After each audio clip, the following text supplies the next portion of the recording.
Good morning students. Rajesh Pilot government polytechnic college Dausa के video lecture series में आपका फिर से स्वागत है। आज के वीडियो लेक्चर में जो आज का जो प्रैक्टिकल ई लेक्चर हम आज देख रहे हैं वो है डार्लिंगटन एम्पलीफायर डेमोन्स्ट्रेशन बोर्ड। ये जो प्रैक्टिकल है ये हमारे इलेक्ट्रॉनिक्स के थर्ड ईयर में आता है, जिसका जो हमारा सब्जेक्ट है वो EL301 इलेक्ट्रॉनिक सर्किट है। ये जो आपको किट अभी दिखाई दे रही है ये हमारे डार्लिंगटन एम्पलीफायर की किट है। इसमें इसका अगर आप सर्किट देखें, बेसिक आप जो इसका सर्किट होता है वो कुछ इस तरह से होता है। मैं आपको बता दूँ, यहाँ देखिए बुक में ये हमारा डार्लिंगटन सर्किट होता है। डार्लिंगटन सर्किट में क्या होता है, एक बीजेटी दूसरे बीजेटी से डायरेक्टली इंटीग्रेटेड फॉर्म में, यानी एक का एमीटर दूसरे के बेस में कनेक्ट होता है और वो एक इंटीग्रेटेड फॉर्म में हमें मिलता है, यानी एक कैस्केड फॉर्म में हमारे पास उपलब्ध होता है। डार्लिंगटन पेयर इसको बोलते हैं, क्योंकि ये जो साइंटिस्ट थे उनका नाम डार्लिंगटन था, इसलिए इसको डार्लिंगटन पेयर कहते हैं। तो आप देख सकते हैं ये कॉमन, ये क्या है आपका कॉमन कलेक्टर, क्योंकि आउटपुट हम यहाँ एमीटर से ले रहे हैं, इसके अंदर हम आउटपुट यहाँ से लेंगे एमीटर से, इस वाले टर्मिनल से। ये बेसिक कॉन्फ़िगरेशन है। अब इसका फ़ायदा क्या है, इसको बीटा मल्टीप्लायर कहते हैं। देखिए ऊपर लिखा है बीटा डी, यानी डार्लिंगटन पेयर का जो गेन है वो बीटा 1 इंटू बीटा 2 है। इसका जो बीटा है यानी इसका जो करंट गेन है वो इसके करंट गेन दोनों को अगर मल्टीप्लाई कर दो तो ओवरऑल कॉन्फ़िगरेशन जो करंट गेन आएगा वो इतना आएगा। तो जहाँ पर भी हमको हाई करंट गेन की आवश्यकता होती है वहाँ पर हम डार्लिंगटन पेयर का यूज़ करते हैं। तो इसका करंट गेन तो हाई होता है। इसका जो सर्किट है वो कुछ इस तरह से है। देखो ये देखिए आप, इसके एमीटर से आउटपुट लिया, उसको इसके बेस में दिया और फिर इसके एमीटर से हमने आउटपुट लिया है। ये हमारा सर्किट है और इसी तरह का सर्किट हमारी इस किट पे बना हुआ है, मैं आपको समझाऊंगा। ठीक है। ये ट्रांजिस्टर 1 है, ट्रांजिस्टर 2 है, ये आपस में कैस्केड में जुड़े हुए हैं। ये इसका बायसिंग रजिस्टर है, ये इसका एमीटर रेजिस्टेंस है, ये कैपेसिटर है आउटपुट स्टेज को कनेक्ट करने के लिए। ये इनपुट ब्लॉकिंग कैपेसिटर इसको बोलते हैं। इनपुट यहाँ से अप्लाई करेंगे, यहाँ से हम आउटपुट कलेक्ट करेंगे और इधर से ये बायसिंग वोल्टेज है ही हमारी जो DC voltage VCC voltage apply होती है। तो कुल मिला के ये हमारा सर्किट है। इस सर्किट को ही हमें इम्प्लीमेंट करना है और हमें निकालना क्या है एक्चुअली इस सर्किट में मैंने आपको अभी थोड़ी देर पहले बताया कि जो इसका बीटा होता है यानी करंट गेन होता है वो तो इतना होता है। तो करंट गेन नहीं है, हमको क्या चीज़ कैलकुलेट करनी है। देखो आगे इन्होंने क्वेश्चन के फॉर्म में कुछ सॉल्यूशंस दे रखे हैं, इनसे आगे अपन चलते हैं। ये देखिए ये AC वोल्टेज गेन जो इन्होंने दिया हुआ है, यानी कोई AC सिग्नल अगर हम अप्लाई करते हैं, क्योंकि एम्पलीफायर है ये, तो एम्पलीफायर में हम AC सिग्नल इनपुट में देते हैं और आउटपुट पे हमको दूसरा AC सिग्नल मिलता है एम्पलीफाई होके। तो एम्पलीफायर में बेसिकली जो वोल्टेज गेन होता है वो ज़्यादा होता है, लेकिन ये एक अपवाद है। ये अपवाद इसलिए है क्योंकि इसका जो गेन होता है वोल्टेज गेन वो इतना होता है, कितना देखिए अप्रोक्सीमेटली 1 के बराबर या उससे भी कम, यानी रियलिटी में यानी प्रैक्टिकल जब हम करें तो वो उससे भी कम आता है।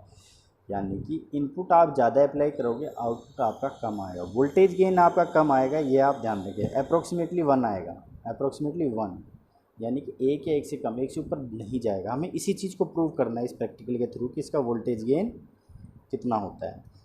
करंट गेन तो मैंने बताया था आपको कितना होता है, इन दोनों का जो करंट इंडिविजुअल करंट गेन है उससे मल्टीप्लाई कर दो, बीटा 1 इंटू बीटा 2। तो इस चीज़ को हम कैसे वेरीफाई करेंगे, वो प्रैक्टिकल से हम वेरीफाई करेंगे इस वाली चीज़ को। तो ये अब प्रैक्टिकल के थ्रू कैसे करेंगे वो हम देखते हैं। देखिए ये आपकी किट हो गई, किट के अंदर एक ट्रांजिस्टर ये है, एक ट्रांजिस्टर ये है, दोनों ट्रांजिस्टर हो गए। इस ट्रांजिस्टर के एमीटर से हमने एक आउटपुट लिया और इसके बेस को दिया और फिर इसके एमीटर से हमने आउटपुट लिया। ये देखिए ये आउटपुट है, देखो सिग्नल आउटपुट और सिग्नल इनपुट पहले वाले ट्रांजिस्टर के इनपुट पर दिया है। अब और चीज़ देखिए, आप यहाँ पर 2 रेजिस्टेंस देख रहे हैं, ये 2 है, 2 यहाँ है। तो एट ए टाइम आप कोई एक रजिस्टर सेलेक्ट कीजिए, आप 2 रीडिंग ले सकते हैं। आपने मान लो इस वाले डॉटेड लाइन को कनेक्ट किया तो आपका ये रजिस्टर सेलेक्ट हो जाएगा। आपने अगर इस वाले डॉटेड लाइन को सिलेक्ट किया तो आपका ये registers biasing resistance input resistance select हो जाएगा। इस तरह से यहाँ पर भी 2 है, तो आप एट ए टाइम इन दोनों में से कोई एक और इन दोनों में से कोई एक सिलेक्ट करेंगे। तो सारी डॉटेड लाइन को कहने का मतलब ये है आपको कनेक्ट करना है। तो देखिए डॉटेड लाइन ये 2 हैं, दोनों में से किसी एक को हम कनेक्ट कर देंगे, इन दोनों में से इसको कर देंगे। फिर आप देखेंगे कि कोई भी बीजेटी बिना वीसीसी के नहीं चलता। तो डॉटेड लाइन का मतलब ये है कि ये इंटरनली कनेक्ट नहीं है, हमें इसको बाहर से वायर से कनेक्ट करना पड़ेगा। ठीक है, ऐसे ही देखिए यहाँ पर भी एक डॉटेड लाइन है, इस डॉटेड लाइन को भी वायर से कनेक्ट करना पड़ेगा। और यहाँ पर भी एक डॉटेड लाइन आपको दिख रही है, तो इसको भी हमको वायर से कनेक्ट करना पड़ेगा। तो देखिए वायर से हम कनेक्ट कर देते हैं इनको जल्दी से। इनपुट की साइड से चलते हैं। इनपुट साइड से मैंने फॉर एग्जांपल मान लो मैंने ये वाला रेजिस्टेंस सेलेक्ट किया है, इस वाले रेजिस्टेंस को इस वाले दोनों लाइन को जोड़ दी, एक डॉट लाइन जोड़ दी और एक इसको जोड़ दिया हमने, सॉरी ये देखो इन दोनों को जोड़ दिया, इसको और इसको। अब आप देखिए मैं इस वीसीसी को जोड़ देता हूँ, दोनों को जोड़ देते हैं।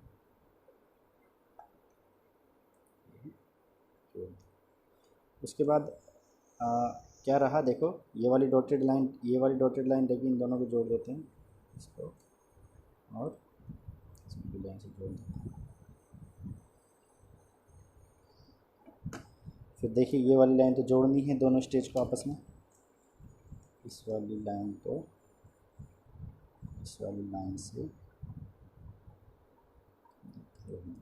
क्या बच गया, आउटपुट बच गया हमारा, आउटपुट वाली डॉट लाइन। ये देखिए इस वाली डॉट लाइन को इस वाली लाइन से जोड़ देते हैं। तो हमारे कनेक्शन हो गए हमारे। अब हमको क्या करना है, इनपुट और आउटपुट देना है। ठीक है, अब देखिए ये है हमारा क्या इनपुट, यहाँ पे आउटपुट देखेंगे। उससे पहले हम देख लेते हैं कि हमारा इनपुट कितना है। तो उसके लिए हम क्या करते हैं, BNC केबल लिए कनेक्ट करते हैं, इसको ऑन करें, इसको भी ऑन कर लेते हैं, ये निकाल लेते हैं। ये हमारी BNC टू BNC है, इसको चैनल 2 पे कीजिए। देखिए यहाँ पे चैनल 2 दिख रहा है, तो आपको इस यहाँ पर चैनल 2 दिखेगा। ठीक है, आप इस सिग्नल को ठीक कीजिए थोड़ा बहुत। ये देखिए ये हमने देखा है कि इनपुट हमारे कितना, एम्पलीट्यूड को फुल कर देना है, यहाँ से पूरा राइट साइड में रोटेट कर देना है। अब आप देखिए चैनल 2 में मैंने दिया हुआ है, यहाँ पर देखिए आपको चैनल 2 दिख रहा है। चैनल 2 देखो 1 वोल्ट पे है। अब हम एक खाना 1 वोल्ट का है, तो आप देखिए आपका ये जो है ये कितने खानों में आ रहा है, ये इसको नीचे कर लेते हैं। ये आ रहा है लगभग एक पूरा आ रहा है और दूसरा लगभग मतलब 80% 75% के करीब आ रहा है। तो हम क्या कह सकते हैं कि ये लगभग ये 8 के करीब जा रहा है। तो इससे मल्टीप्लाई करेंगे तो 1 वोल्ट तो ये हो गया, और ये लगभग 80% कवर कर रहा है, तो 1.8 वोल्ट हो गया। तो हम इस चीज़ को नोट कर लेंगे कि हमारा जो इनपुट है वो कितना है, 1.8 वोल्ट। अब हम आउटपुट कैलकुलेट करेंगे, तो हम इसको हटा देते हैं, ये हटा दिया। अब हम यहाँ से जो इनपुट आ रहा है उसको इसको देंगे, यहाँ से जो इनपुट आ रहा है उसको इसको देंगे, और यहाँ से आउटपुट इस पे लेंगे। तो इनपुट के लिए देखिए हमारे पास पहले से वायर है, ये वाली वायर है, ये वाली वायर है, इस पर मैं लगा देता हूँ यहाँ पर। ये वायर देखिए इधर आ रही है, इन दोनों वायर्स को मैंने लगा दिया है यहाँ पर, पॉजिटिव को यहाँ पर और नेगेटिव को नीचे। आउटपुट चैनल 1 पे लेना है, चैनल 1 हमारा खाली पड़ा है, तो उसके लिए भी हमारे पास लीड है। तो ये ब्लैक वाली लीड है, ब्लैक वाली लीड को मैं ब्लैक में लगा देता हूँ, और इसके लिए एक लीड की जरूरत पड़ेगी, वो हम यहाँ से ले लेते हैं दूसरी लीड, और इस वाले पॉइंट पर हम लगा देते हैं। अब देखिए हमने आउटपुट को भी कनेक्ट कर दिया है। देखिए ये आउटपुट के दोनों वायर हैं, ये इस वाली लाइन से आउटपुट यहाँ से लेंगे, इनपुट भी कनेक्ट हो रखा है। इधर साइड में थोड़ा सा इसको देख लेते हैं। ठीक है, अभी हमारे सारे कनेक्शन हो गए। अब हम क्या करेंगे, इसकी पावर सप्लाई ऑन करेंगे, इसकी हमारी किट की। किट की पावर सप्लाई यहाँ पे नीचे नॉब है, ये देखिए ऑन हो गया। अब एक चीज़ हमने क्या की थी, अभी थोड़ी देर पहले चैनल 2 पे किया हुआ था ना, अभी हम आउटपुट ले रहे हैं चैनल 1 पे। तो इसको हमको क्या है, ये वाई वाला है, इससे चैनल 1 पे करना पड़ेगा इसको। ये चैनल 1 पे हो गया।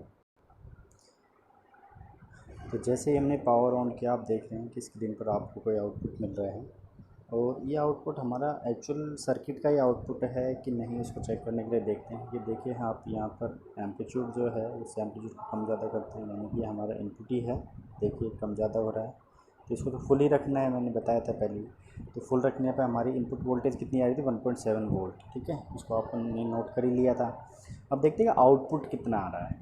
देखिए आउटपुट मैंने लिया है चैनल 1 पे। चैनल 1 कितने पे है? 0.5 पे, यानी एक खाना 0.5 का है। तो आप यहाँ देखिए कितने खाने में कवर कर रहा है, 1 2 और ऊपर अगर आप जाते हैं तो लगभग 2 से ज़्यादा है, 2.5 के करीब है। ये हल्का सा नीचे आएगा, ये लगभग 2.5 के करीब आ रहा है। तो 2.5 को जब हम 25 से 0.5 से मल्टीप्लाई करते हैं तो लगभग कितना आता है? 1.25। तो आपका आउटपुट कितना आया है? 1.25 वोल्ट। आपका इनपुट कितना था? 1.7 वोल्ट। आपका आउटपुट कितना आया है? 2.5 वोल्ट।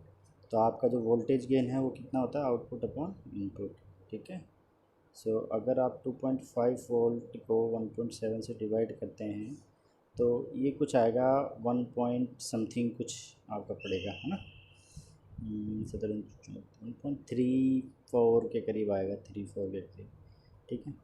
सो ये क्या है, ये एक से थोड़ा ज़्यादा आ रहा है, लेकिन ये क्या है कि प्रैक्टिकली इतना होता है अप्रोक्सीमेटली 1, इसको हम कह सकते हैं 0.3 वोल्ट ज़्यादा जा रहा है। सो इसका गेन हमने वेरीफाई किया है कि it is approximately equal to 1। तो यही इस प्रैक्टिकल में करना है आपको कि अप्रोक्सीमेटली 1 गेन आना चाहिए। थोड़ी सी यहाँ पर अपने से कैलकुलेशन मिस्टेक हुई है, इसको देखिए कितना था ये। यहाँ देखिए आप, ये 2.5 जो था वो 2.5 को 0.5 से मल्टीप्लाई करना है अपने को। तो जो आउटपुट वोल्टेज है वो कितनी थी? 2.5 तो खाने थे और 0.5 ये थी, तो 125 और 2 के, तो ये 1.2 वोल्ट के करीब आया, ठीक है। तो अब आप क्या करेंगे, आउटपुट वोल्टेज को आप 1.25 लिखेंगे। देखिए ये थोड़ी सी यहाँ पर मिस्टेक हुई थी अपने से। तो गेन क्या हुआ? Output upon input. तो 1.25 divided by 1.7 it is less than 1। यही हमको प्रूव करना था कि ये लेस देन 1 या अप्रोक्सीमेटली इक्वल टू 1 आता है। सर देखिए, यहाँ देखिए ये 1.25 को 1.7 से डिवाइड करेंगे तो लेस देन 1 आता है। तो ये हमारा प्रैक्टिकल प्रूव होता है। तो लैब में जब भी आप आएँ तो आप इस चीज़ को फॉलो करें, इस वीडियो को, आपको आसानी से समझ में आ जाएंगी चीज़ें, और आपको इसी तरह से अपना प्रैक्टिकल करना है। प्रैक्टिकल में जो बारीक चीज़ें हैं वो यही है कि आपको जो थ्योरी है उस पर कम ध्यान देते हुए आपको आपकी जो ऑब्जर्वेशन है, आप क्या करेंगे, सबसे पहले आप एम लिखते हैं, उसके बाद ऑब्जर्वेशन लिखेंगे, उसके बाद उसके बाद हल्की सी थ्योरी लिखेंगे। थ्योरी में आपका जो सर्किट डायग्राम है वो पूरा आएगा, circuit diagram neat and clean होना चाहिए। उसके बाद आपकी ऑब्जर्वेशन टेबल आती है, तो ऑब्जर्वेशन टेबल में आपने इनपुट और आउटपुट वोल्टेज को नोट करना है।